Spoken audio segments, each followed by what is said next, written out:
Welcome to the Journey to Happy podcast, where you get concrete tools for mindset work, my best tips for lowering your anxiety.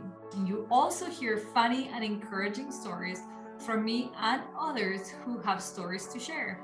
Around here, you'll discover the easy way to stop overthinking, to get rid of self doubt, and finally embrace a calmer, more confident you. I am Olga, your host, a former therapist, a life coach, wife, blissfully an IVF mother, and a coffee lover. I'm excited that you tune in today, and I'm honored to be on the journey with you. Hello, everybody, and welcome to another episode of the Journey to Happy podcast. I'm Olga, your host, and today I am with one of my favorite people to have around, and I am so excited to actually be able to share her with you guys. I'll be introducing you to Sara Roundpoint, one of my current becoming the CEO clients. And she's actually been my client since way back then when I was a therapist, and we've evolved together. Sara, how long have we been working together? We've been together since 2017, 4 years. 4 years. 4 years. Now, some of you might be rolling your eyes and freaking out and thinking like, what? Like, will you need to work with somebody so much? As I said, I've made progress. So I went from therapy to coaching, and ever since we made that switch, Sara has chosen to continue to work with me because of, she will tell you why, but it's not a death sentence, you guys. Sometimes when we think how long people have been working on themselves, we think like, oh my God, do I have that much work? And I just want to rephrase Sara actually from this morning. Sara this morning sent us a message to the group saying, you know what? I was reviewing my own journaling from January to today, realizing that I started the year obsessed with fixing myself. And along the months, I've come across the realization that there was no fixing. I just love improving myself. And so I think that that's such a beautiful recognition of what coaching is and why some of us engage in coaching for so long. I've been coach for 7 years now. And I find that that's just, it's going to forever be an investment that I'm willing. It's like paying for my car payments. You know, like I can never now imagine not having a car because it's gotten me so many places. That's how I think about coaching. It's gotten me to so many places. I've invited Sara, who's a mom of 3, a single mom of 3. She's also a full-time executive assistant at an Aboriginal agency. She's Mohawk. Yes, Mohawk. Proud Mohawk. She's a phenomenal woman with a powerful story to tell, and that is why I've invited her to come into the podcast. Sara, for me, it's a pleasure, honestly, that you're here and that we're doing take 2. We recorded this before, and I was so sick. I felt that I was completely out of it, and Sara was so kind that she said, okay, we're going to do this again, and she took the time of her busy schedule to do that. And anyways, I want to tell everything about you, but I'm going to let you tell them a little bit about yourself, Sara, before we jump into the questions that we kind of went over. But like, why don't you just introduce yourself briefly? Yeah, well, you did a great job. So I'm a single mom of 3, and I'm an executive coordinator for an Indigenous nonprofit organization. And I work in governance, but also for an Indigenous charity. So I enjoy doing a lot of fundraising and raising money to allow Indigenous students to apply for scholarships and bursaries. So that's a little bit of what I do. And on a personal side, I just enjoy going outside in nature, being with my kids, and watching them on their journey of sports. Like my son's new to hockey this year, and that's been a thrill, and we jumped all in, and we're enjoying the ride. So Sara is living my dream. She's a hockey mom. I cannot wait for my baby boy to play hockey. And I always say, I hope he likes hockey. My husband always corrects me and says, he won't have a choice. He will play hockey. Sara, just for fun, 3 words that describe you. Oh gosh, that one's hard. Independent, Yes. self-aware, and motivated. If I could add one more, would be resilient. That's a good one. Yeah. So, okay, I could absolutely say you're so motivated. Hence the reason you're here. Hence the reasons you've been coached by these many years. And you know what? You left out, but we did say this about yourself. Another word that will describe you is mom, because you're a mom of three. And in my opinion, you kick ass as a mother. You're such a great mom. So love all of those words. Sara, why don't you just walk people through what brought the Sara 4 years ago to seek out help, to start working with me? Like, what was your circumstances at the time, briefly? Like, what made you kind of say, hey, I'm going to spend some time and energy and money on myself by seeking out somebody to help me out emotionally and whatnot? So I moved to a new city and I didn't know anybody, and I just took my children with me. I was going through a divorce and it was a very difficult time, and I've done therapy and I've done all of that, and I just wanted something a little different, different type of coaching. So I went on Google and I found Olga on there, and it was a try it. I was willing to try anything, right, to improve myself at the time. So I found her and we connected instantly, and we've been working together ever since. We did connect instantly. And something that I want to say, a single mom of three in a new city could have every freaking reason in the book to say, I'm going through a hard time. I'm just going to survive. I don't have the time or the money to spend on myself. And yet Sara was coming weekly to see me with all three children. And I will never forget how my first thought, Sara, about seeing you coming with the children was you were so committed. You were not going to let the fact that you had two, three children, like, you would come to sessions right after picking them up from school. You could have had all the reasons why you couldn't be there, but you were there. And we made it work, like they waited patiently. They were so aware that mom was seeing somebody to help her out, and they were it was part of your routine. And how was that for you? Like what, like Well, I made it fun. Like, we were going to the yoga studio, so to them they were going play, and mommy was going to step away for 45 minutes, and it was just, and then after that we went for ice cream. Or I made it somewhat exciting where it was like a good thing for all of us. So amazing. And I did have a yoga studio, so they could just go in and play with the yoga mats and whatnot. So that's fun. One of the main reasons I feel so freaking inspired by your story, Sara, is because you did experience recently a life-changing tragedy. And this is when I learned how freaking resilient you were. Do you want to tell us a little bit about this story, if it's okay with you, and what has helped you be so strong through it all? yeah, so this is a huge impact on my life and made me be the person I am today. So I lost my ex-husband, the children of my father, to a work accident The father of your children. 3 years ago. Sorry, what was that? You said the children of my father.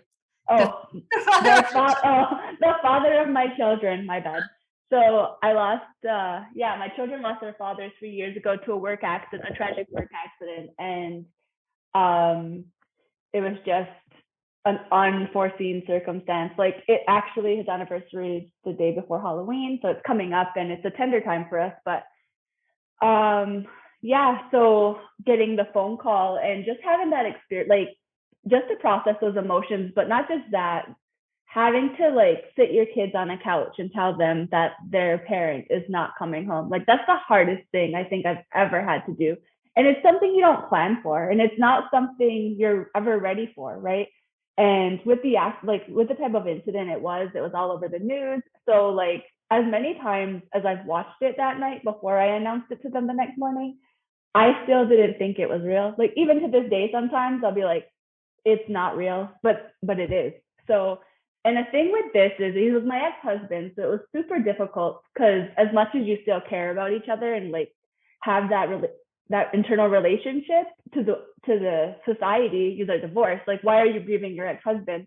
Right. And it was very difficult to find actual resources online to grieve for my ex-husband. So there was that disconnect there. Like, why am I mourning the way I am?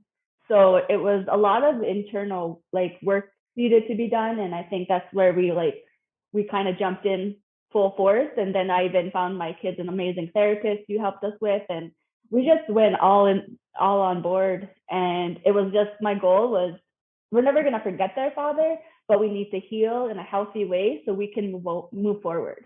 I mean, it was shocking to me to hear you tell me. Like, I remember getting that phone call when you told me what had happened. And it took me some time to like feel my feelings. And then, just like you, because I always match my client's energy, I rolled up my sleeves and I said, okay, how are we doing this? I've never experienced that as a coach or even a therapist. And it was new to me. It was new to you. And we did it. We just both went to work. I match your energy, Sarah, because you told me, I don't know how, but I need to stay strong and I'm gonna find my strength.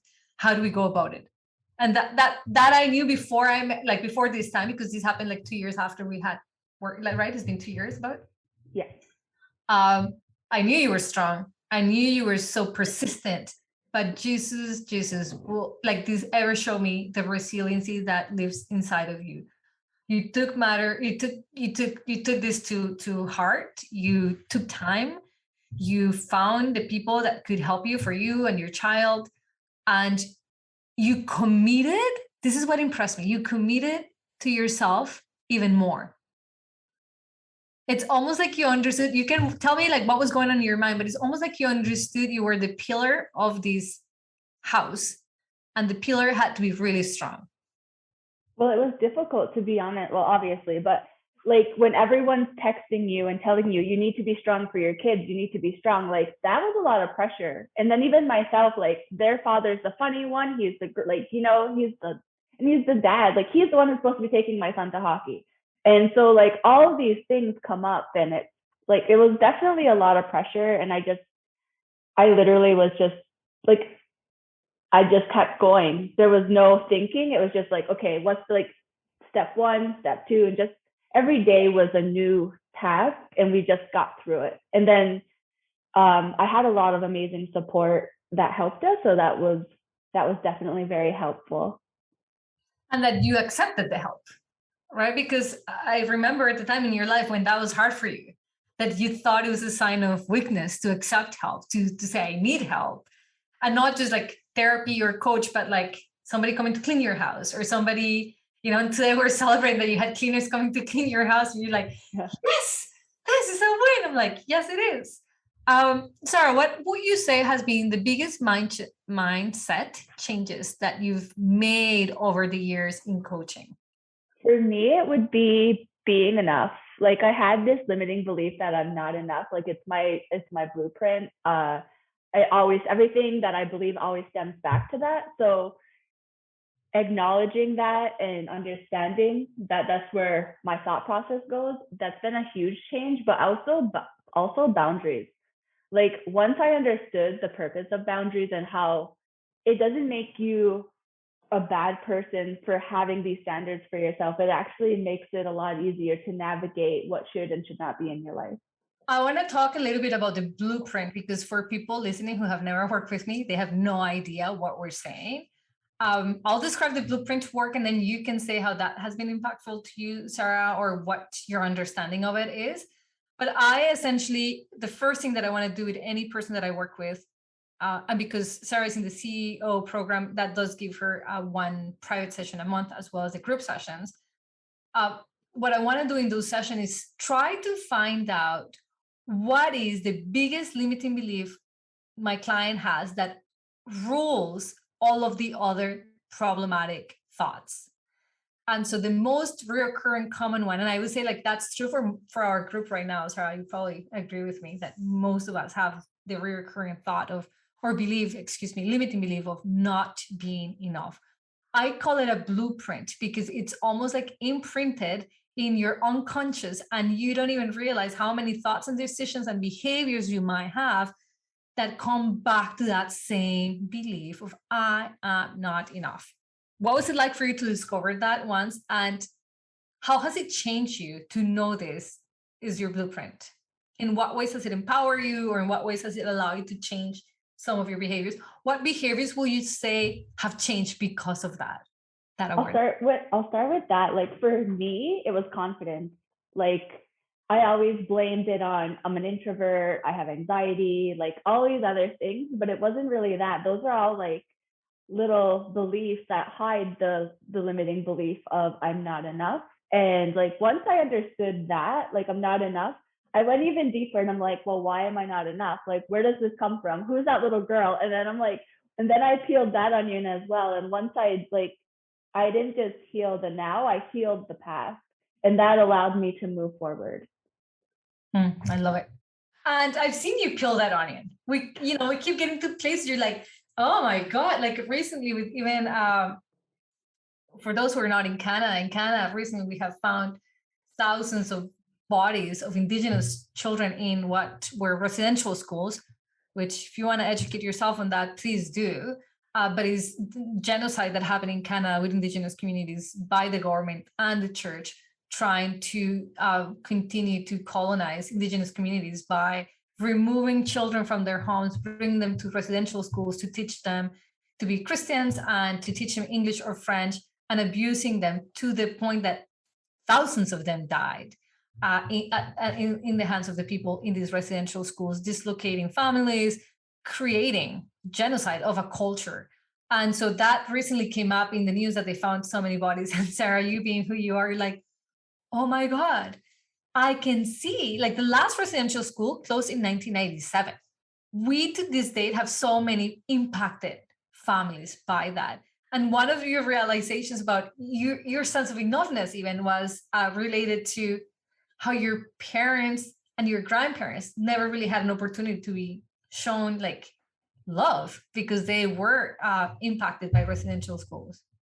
Yeah, so intergenerational trauma is a real thing. And I think even if you didn't go to residential school and in some way, Indigenous people have been affected. So it's definitely a thing that we are healing as a community, as a whole. We're trying to do the work and heal as we're still finding more graves. So It's insane. How would you say, in what ways has coaching impacted your life?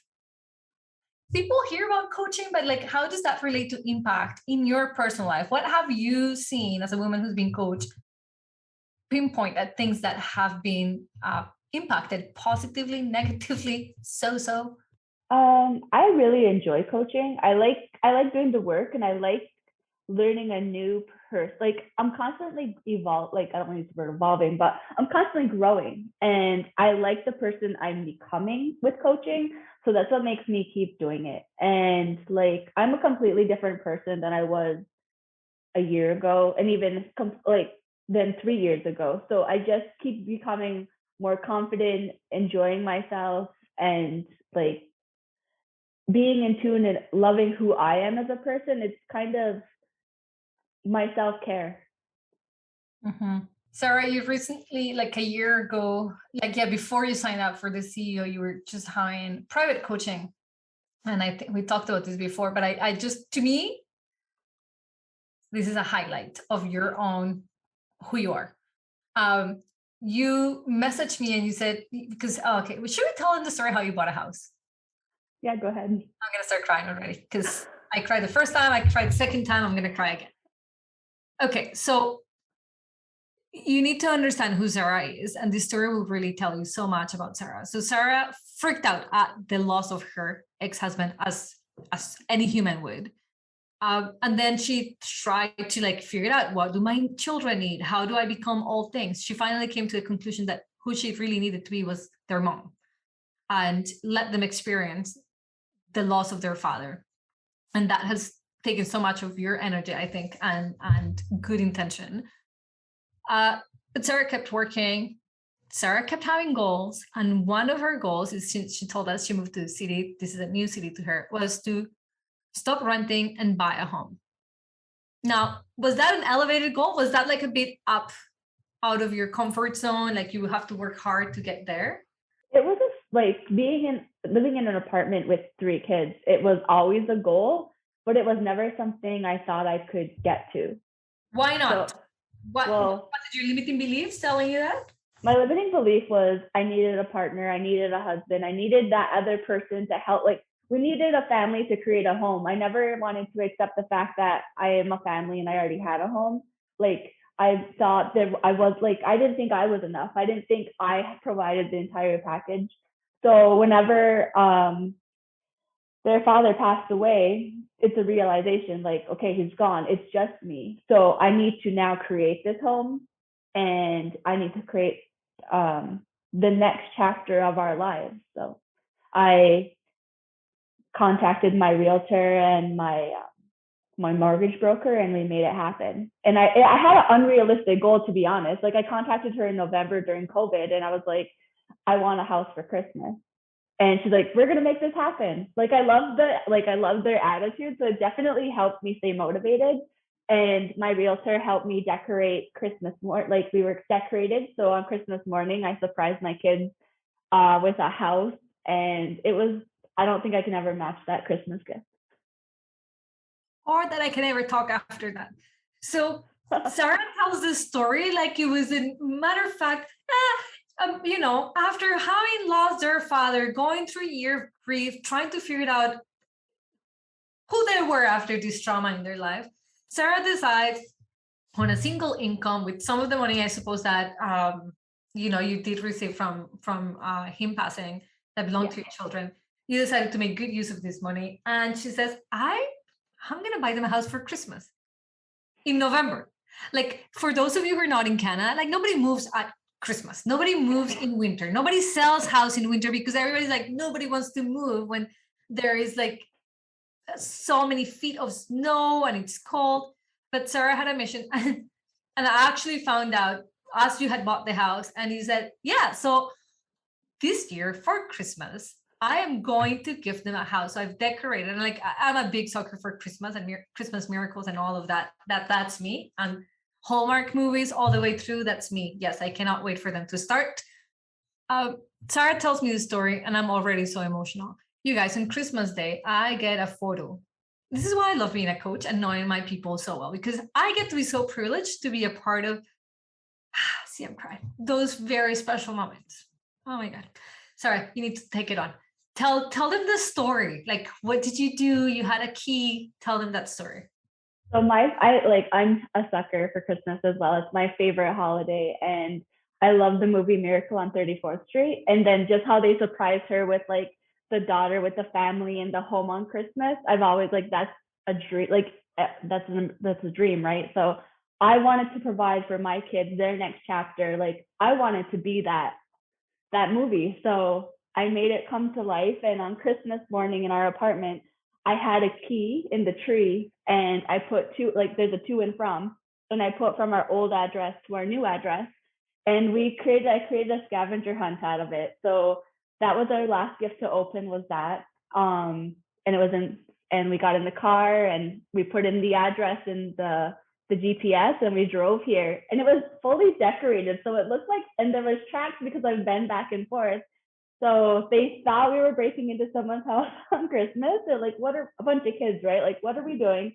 And I'm like, well, let's figure out the scavenger hunt. And then they opened the key works, and we came in, and they're like, they were so in shock and in awe that this was their house. Like, their home where we're gonna create our roots now. So it was the best Christmas I think we'll ever have, and I'm excited to have our first real Christmas here this year. Beginning to end. So I get this beautiful photo of her children wearing their pajamas by their Christmas tree in their brand new house. And like, I think I've said this to you before, Sara, and I'll say it again because I'll never get tired of telling you how incredibly strong you are. How you realize this sense of not enoughness, how you were postponing happy moments like that one because you had a limiting belief that said, well, I have to be in a relationship to make of this feel like a family. Not realizing like, crap, I already have everything I need. And would it be nice to be in that relationship? Yes, 100%. There's an amazing guy on his way to meet you, and he's going to be so lucky to be a part of your life. But you decided to take charge of your happiness today and create for the children enoughness. And so to you, that came in that form of creating that home where you guys can now grow roots. And just so that you can laugh with me. In one of our calls this summer, Sara is like, yeah, so I was sitting in my backyard, and I don't know what you did around, like you used some kind of tape, something. And I sat there and I said, that's where my pool is going to be. Someday, somehow, I'm going to have a pool installed, and that's where it's going to go. That is the type of work that Sara does. She visualizes things and then she makes it happen. Also, I'm going to totally just like, Sarah's getting uncomfortable because the more I talk about her and her, how do I run away from this? She told me this year when we were starting coaching, I said, what are your goals? And she said, I want to make $100,000 this year. And Sarah, where are you at with that goal? I'm almost there. It's closer than I thought. And I have another announcement, but I can't really talk about it right now.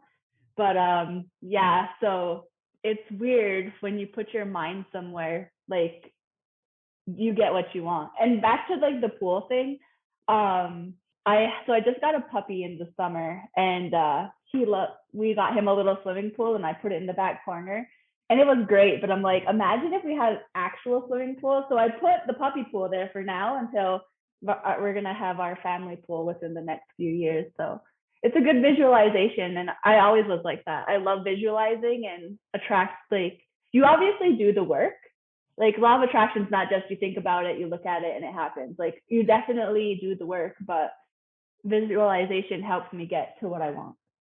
I want to make $100,000 by the end of the year. We're not done and you're almost there. You doubted yourself. You're like, Olga, but how do I know that I can do it? I'm like, you said trust. Do you want this? Yes. Okay, trust. And then do the work. Tell people what happened the moment you said you wanted to increase your income to that level and had very concrete numbers in mind.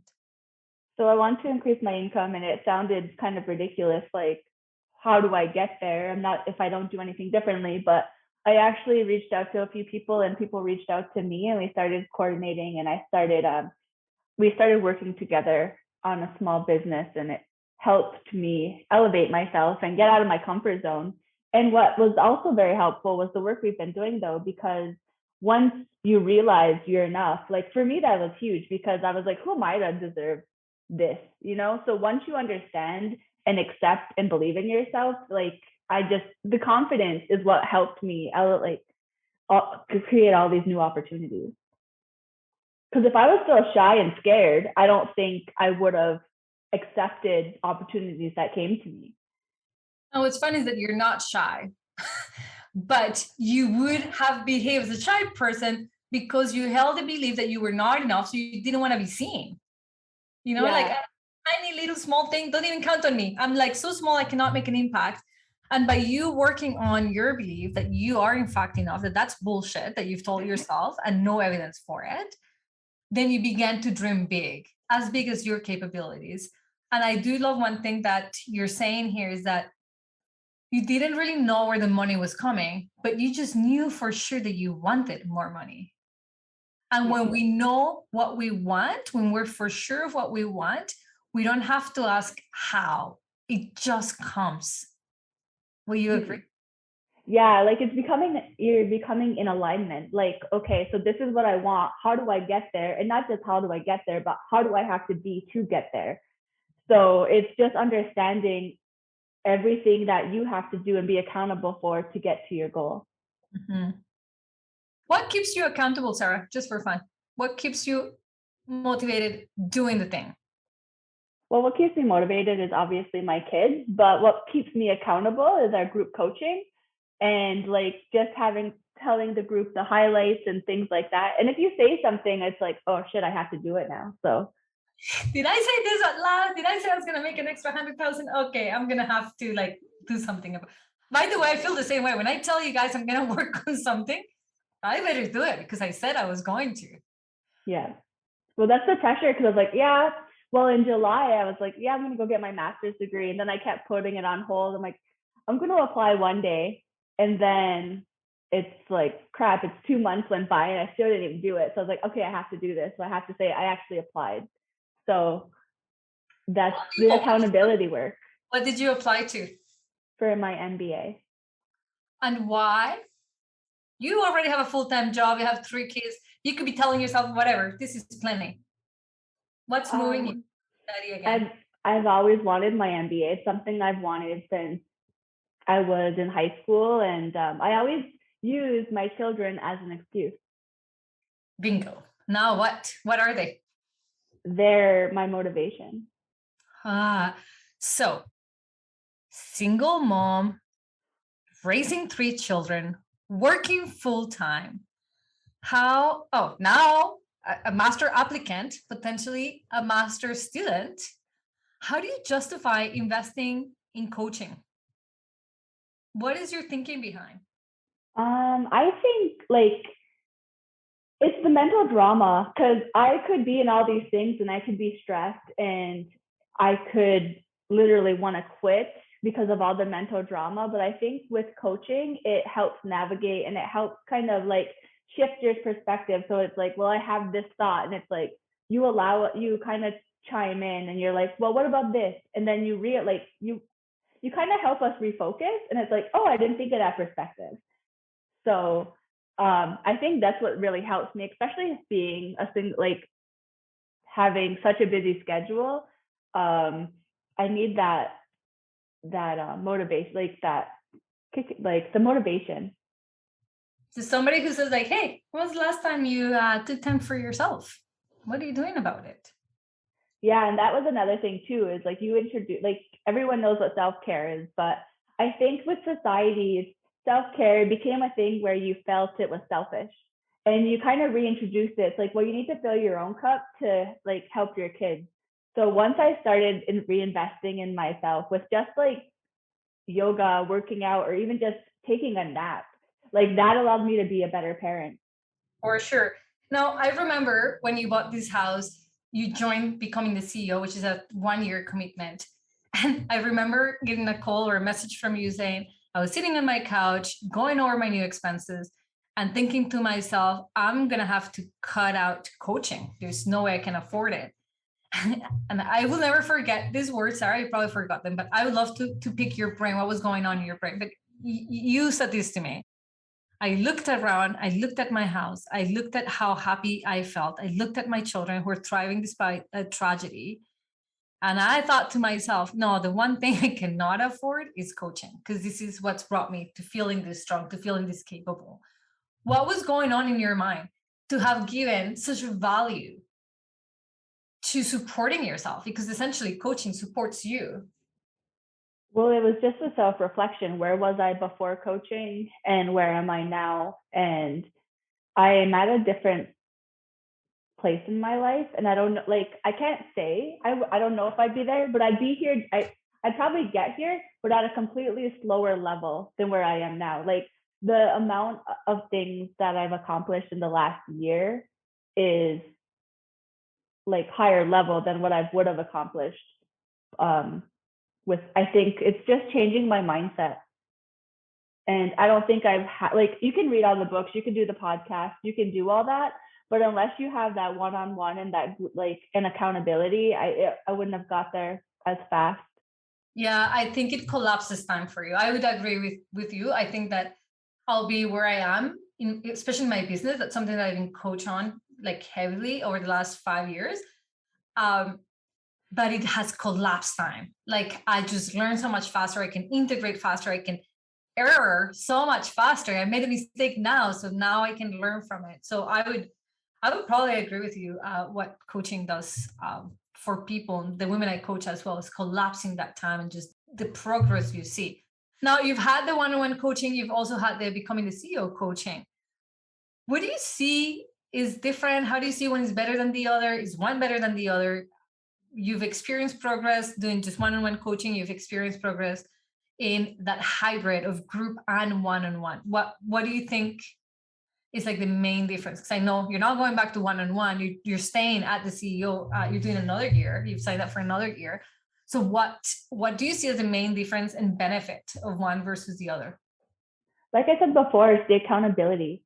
And that's like, there's accountability too in one-on-one coaching, but it's also inspiring to hear other people's stories and saying like, wow, I'm not alone on this thought. And even like dating and different things like that, it's like, okay, so I'm not the only one who has these thoughts or these like beliefs.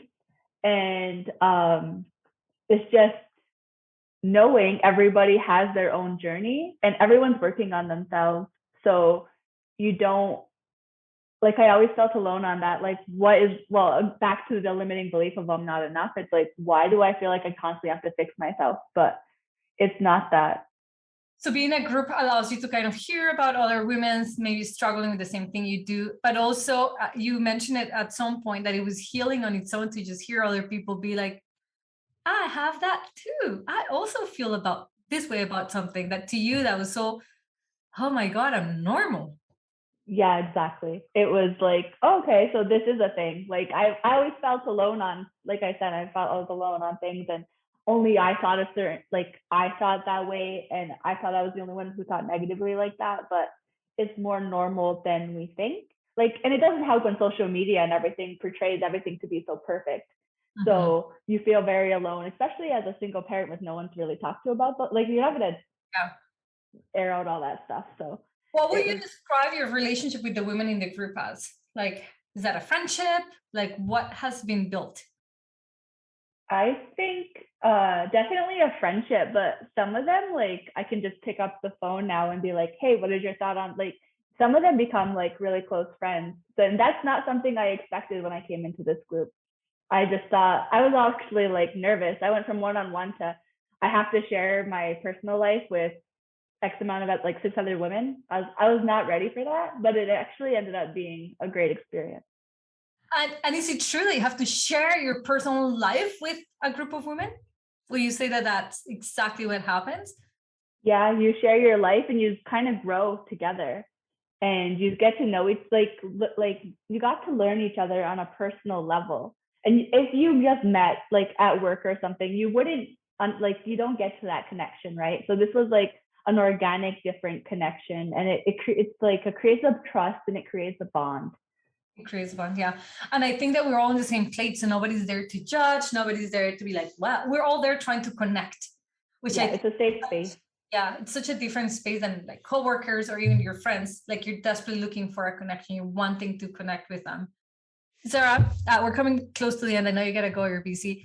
But what has been the biggest fear you've overcome this past year? My biggest fear was always I'm not a good mom, and I've overcame that by, I mean, everything that I've accomplished.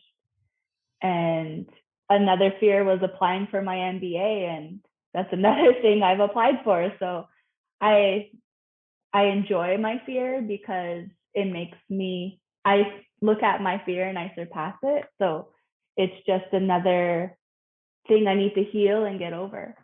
And Sarah is the kind, like, I love coaching Sarah. The reason she's been in my coaching for 4 years is because I keep taking her too. Because trust me, there are times where I'm like, oh, you gotta go somewhere else.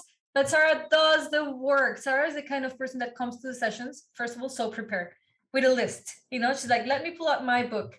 And so she's got a book with questions for me. She's reviewed her notes from the last session. She puts this to work. You're so committed to your work, Sarah, which is no surprise to me why you see so much success. Like your success is really inevitable in anything you set your mind to do because you do not rest till you see it. And so that's what a great example for your children and what a great way of living life. And lastly, any words of wisdom that you have for other single mamas listening here today that may be going through a hard time, might be thinking they're not good enough, they're not doing a good enough time, they might be postponing life until they have a partner. What does your heart of a mama have to say to other moms who need somebody to say, hey, you can? I would start by saying, don't be so hard on yourself. You're doing a great job and your kids love you. Like that, and learn self care and take that moment for yourself. It's worth it, and it does so much value. Yeah, amen to that. Zara, anything that I didn't ask you that you would like to share with the audience? No, I think I had a very great time with you, and this was definitely out of my comfort zone. So it's another thing to check off the list because you've asked me to do this for quite some time, and I was like, no. But then the year's almost coming to an end, so I had to finally say yes. See, moral of the story, keep asking for what you want, eventually you get it. Yeah. Also, good on you, Sarah, for saying that's out of my comfort zone, therefore I must say yes. Sarah, I know this was not an easy task for you, and we recorded twice. I cannot tell you sincerely how much I appreciate you sharing some of you with the audience that I know and I don't know. And I'll take a moment here to thank you as well personally for letting me be a part of your life. It's been an honor. Every single experience that I've had with you is, I always feel so lucky to be a part of your team, a part of your community. Thank you for trusting me. Thank you for being a great coach member, because you're such a great team leader to the team. And I cannot wait for you to share this big announcement you now have. What other great accomplishment you managed to have in 2021? Like, already you've had so many. I see it in your face. You had another one. You can't talk about it. So we're Yeah. waiting for something to become official, and then you'll talk about it. I cannot wait. Amazing. Thank you, thank you, thank you. And guys, I'll catch you next Monday. I sincerely hope you enjoyed this podcast. If you got any questions at all about coaching with me, by all means, email me. I'll be happy. I'll be happy to answer all your questions, and I'll be happy to welcome you inside becoming the CEO of your own life. The doors are now open for registration for the January program starting in 2022. Talk to you guys soon. Bye for now.